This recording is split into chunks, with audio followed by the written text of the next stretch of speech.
میں نہ وابی بھی ہو کے کر کے دکھاؤ.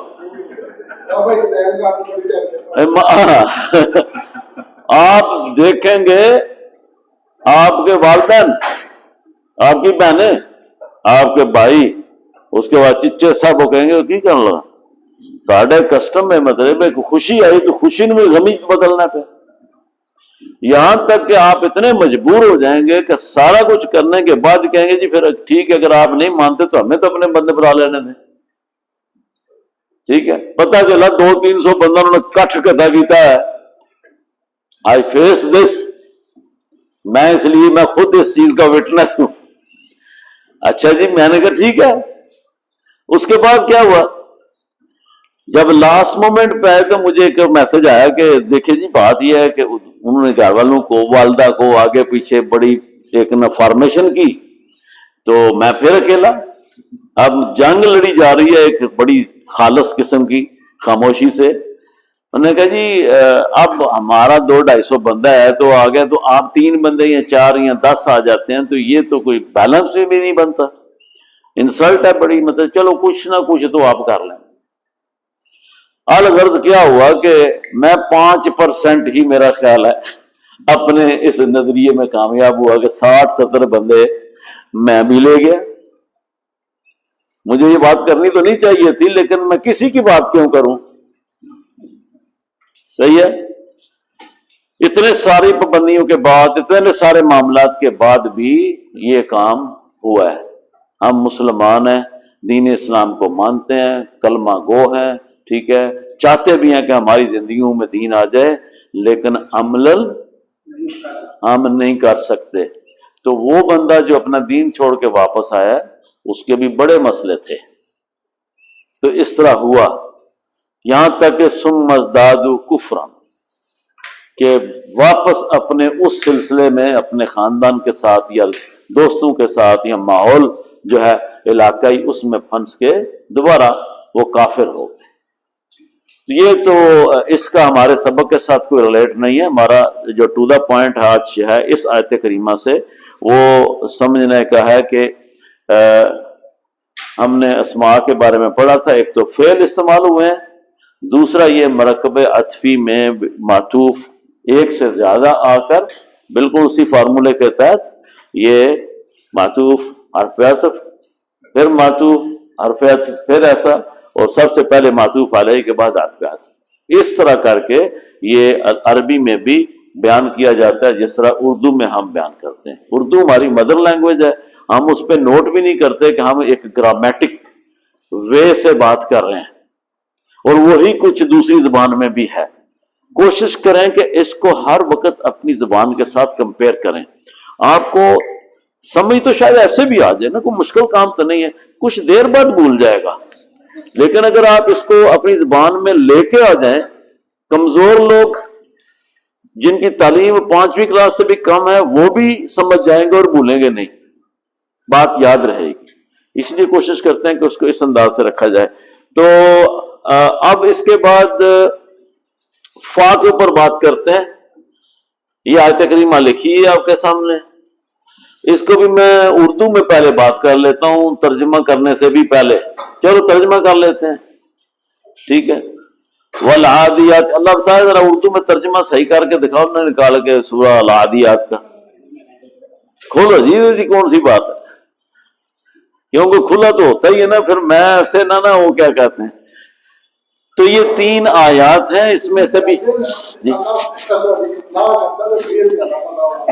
مینو جی ڈر لگ گیا اللہ صاحب سے کہ یہ چیلنج ہے. کبھی کبھی ایسا ہوتا ہے کہ کلاس کو پریزنٹ کرنے کے لیے بھی اس طرح کی ڈائریکشن، یہ سبق اتنا روکھا ہو جاتا ہے لوگوں کے لیے کہ لوگوں کو اس سے باہر خود نکال کے لے جایا جاتا ہے پھر واپس لایا جاتا ہے. یاد رکھیں کبھی بھی عربی زبان 10-15 منٹ سے زیادہ کنٹینیوس نہ پڑھائیں. اچھے بھلے ٹیلنٹڈ لوگ بھی ڈسکنیکٹ ہو جاتے ہیں. اتنی زیادہ کنسنٹریشن بڑا آدمی رکھ ہی نہیں سکتا. اس کو اس کے ٹیبل پہ چلے جائیں، جا کے بات کریں تو وہ پھر پریزنٹ ہو جاتا ہے. ریفریش کس کو کہتے ہیں؟ ہاں جی اونچی آواز ہے جی، کیمرہ بھی سنیں کہ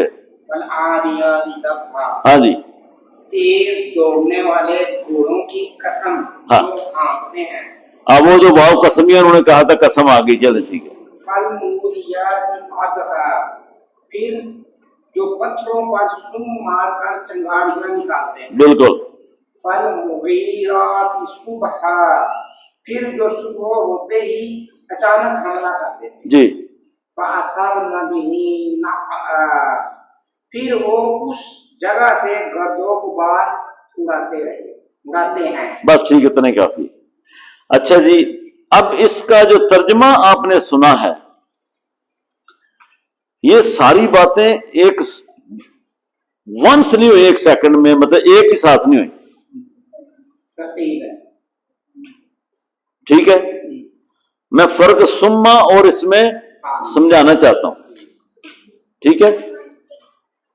واو کا بھی فرق ہے اس میں، نہیں تو واو یوز کر لیتے، اپنا فا کیوں لے کے آئے بعد میں؟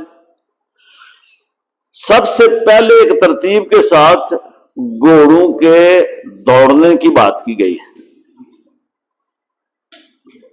اس کے بعد یوں سمجھے اردو میں، اپنی زبان میں گھوڑا دوڑتا ہے تو اس کو کھریاں کیوں لگاتے ہیں؟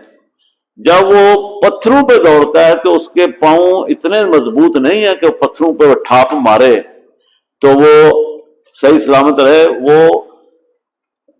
ڈیمیج ہو جاتا تھا، پاؤں جو ہیں وہ زخمی ہو جاتے ہیں۔ اس لیے انسان نے یہ سیکھ کے سوچا کہ کیوں نہ اس کے وہ جو نیل ہے، اس کا ناخن اتنا موٹا ہوتا ہے، اس کے اندر لوہے کے کیل لگا کر نیچے لوہے کی کھریاں لگا دی جائے، تو جب وہ گھوڑے کی ٹھاپ جسے کہتے ہیں نا، ٹھپا مارتا ہے، تو سم جو لوہے کی کھریوں والا ہوتا ہے، اس سے پھر پتھروں پہ چنگاڑیاں بھی اٹھتی، کیونکہ بڑی تیزی کے ساتھ وہ اگریسولی موو کر رہا ہوتا ہے دوڑتے ہوئے۔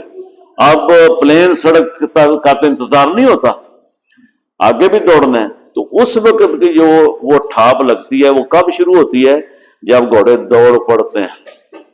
یہ سیکنڈ لیول ہے کہ اب جب دوڑ رہے ہیں تو ساتھ دوڑنے کے چنگاڑیاں نکالیں۔ پہلا سٹیپ کیا ہے؟ دوڑنا۔ اس کے بعد کیا ہے؟ والمغیرات صبحا، ان کے اس دوڑنے کے ساتھ، چنگاڑیوں نکلنے کے ساتھ ہی وہ حملہ آور ہو جاتے ہیں اتنی تیزی کے ساتھ۔ یہ منظر کشی میں کیوں کر رہا ہوں؟ یہ کوئی بڑی لمبی کہانی نہیں ہے، ٹھیک ہے؟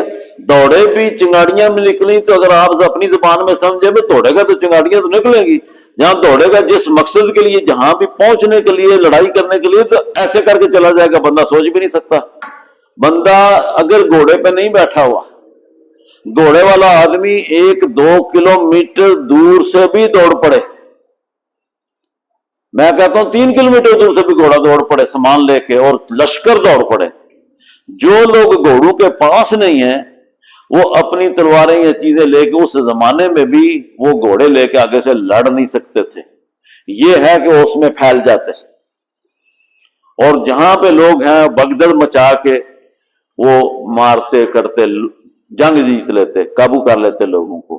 تو یہ منظر ہونے میں کتنی دیر لگی ہے، اس کو بیان کرنے کے لیے اب فا کا معنی آپ کو سمجھ آ جانا چاہیے کہ گھوڑا دوڑنے کے بعد ہی چنگاڑی کب نکلی، تو فا سے ہم نے کہا، ٹھیک ہے؟ دشمن کے جتھے میں کب داخل ہو گئے، فا سے ہم نے اس کو آگے کنیکٹ کیا، تو یہ عطف فا جو ہے اس کا مطلب یہی ہے، فوری کہہ لیں